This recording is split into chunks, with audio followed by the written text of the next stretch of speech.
Karl Marx es un filósofo que ha transformado el mundo. La influencia de Marx es inmensa.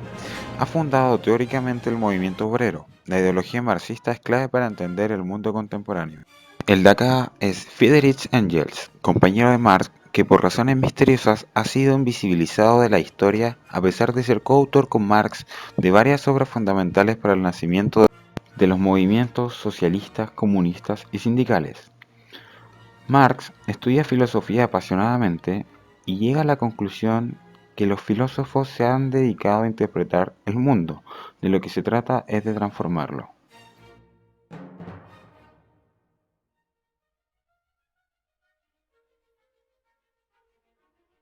El pensamiento de Marx está influido por las filosofías anteriores y por la época en la que vivió, en la que se produjeron los estallidos de la Revolución Liberal y la Revolución Industrial, el triunfo de la visión utópica del socialismo en Francia y de la ciencia económica en Inglaterra.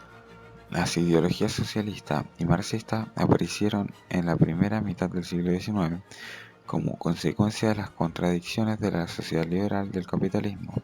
Marx debía unir la filosofía hegeliana, post-hegeliana, el socialismo y la ciencia económica y crear una filosofía propia, en la que la economía fuese la estructura íntima de la sociedad y condujese al socialismo.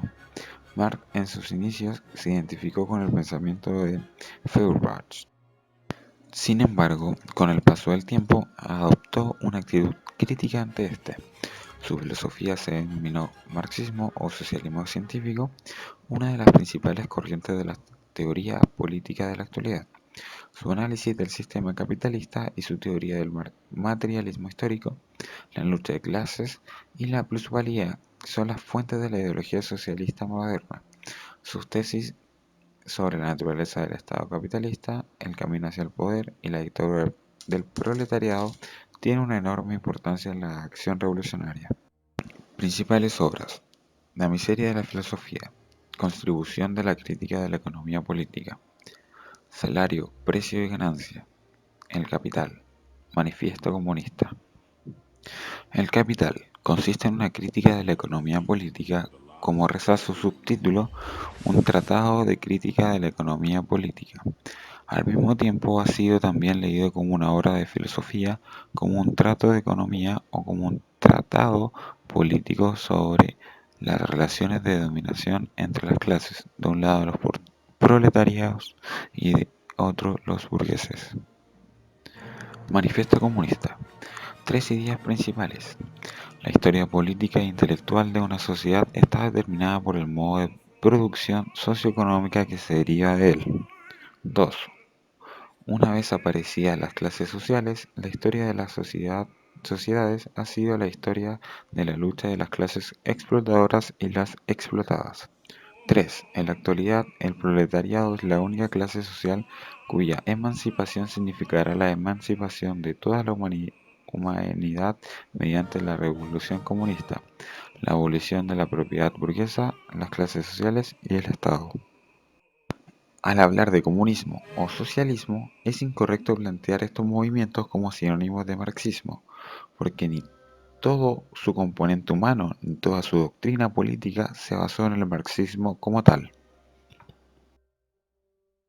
El marxismo es un sistema filosófico, político y económico basado en las ideas de Karl Marx y de Friedrich Engels, que rechaza el capitalismo y defiende la construcción de una sociedad sin clase y sin Estado. Aporta un método de análisis conocido como materialismo histórico e influyó en movimientos sociales y en sistemas económicos y políticos. Marx no propone la abolición de la propiedad privada, lo cual es un mito largamente extendido. Lo que propone es la abolición del sistema de propiedad burguesa, claramente mencionada en su manifiesto comunista.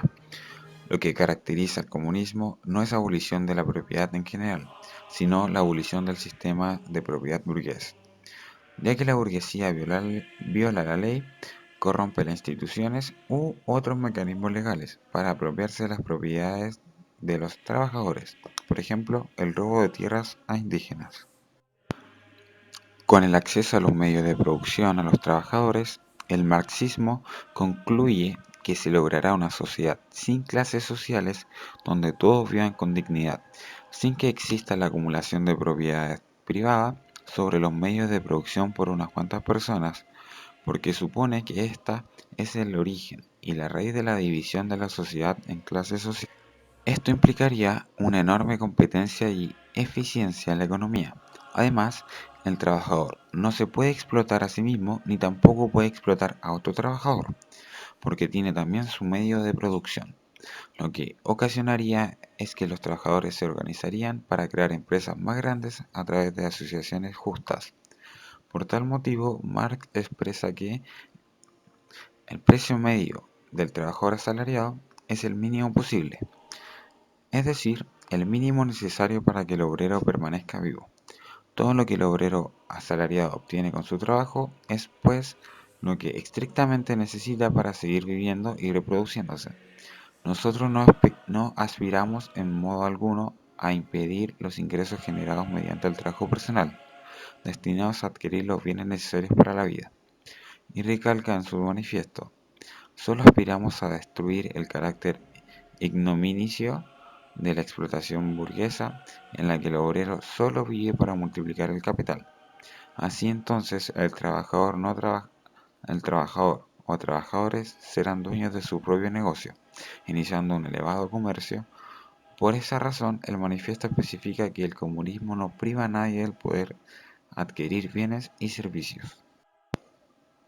En conclusión, Marx propone el uso de las instituciones del Estado, como por ejemplo el uso de impuestos para financiar la compra y distribución de los medios de producción a los trabajadores, que al paso del tiempo formarán un mercado de competencia perfecta.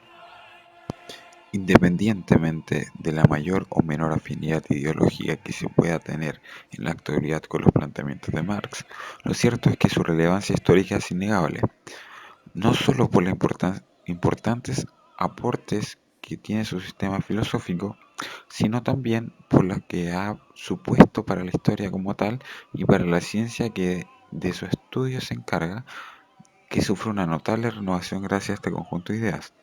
También no cabe recordar que en la actualidad se vive lo que Marx planteó en su teoría del marxismo con el capitalismo. Hoy en día se vive bajo un sistema capitalista en este mundo. Su legado principal fue desenmascarar el sistema económico-social de explotación capitalista a través de la apropiación, por parte de la clase dominante, de la plusvalía generada por la clase obrera. Junto con Federico Engels, indagaron en la historia y pronosticaron su inevitable caída histórica para dar lugar a otro más humanitario y progresista. Y en el fondo nos deja una gran pregunta para responder. A pesar de seguir inmersos en un sistema capitalista hace ya más de 100 años, ¿por qué no se ha intentado otra vez implementar el sistema marxista? ¿Por qué leer su obra? El marxismo representa precisamente lo que hace falta en la educación. La lectura de Marx, que es casi puramente teórica y autodidacta, me explica por qué hay pobres y ricos. Esto es la realidad de la economía. Aún hoy se cree que el paradigma que mejor explica es el paradigma que mejor explica la economía real. Indudablemente la sociedad actual no sigue las pautas de las del siglo XIX, pero el método de análisis descrito por Marx se puede adaptar muy bien a la realidad actual. Obviamente hay una tesis fundamental, que es la teoría de la explotación, pero lo más importante es la forma en la que te ayuda a mirar la realidad. En este sentido, no es tan relevante esta o aquella tesis de Marx, sino la misma manera en que formula sus preguntas sobre la economía capitalista. El marxismo es sobre todo un método de análisis. ¿Por qué leer a Marx hoy? Bueno, la respuesta es mucho más simple. Hoy en día estamos volviendo a las condiciones de trabajo del siglo XIX, que es a lo que apunta el proyecto neoliberal, es reducir el poder de los trabajadores.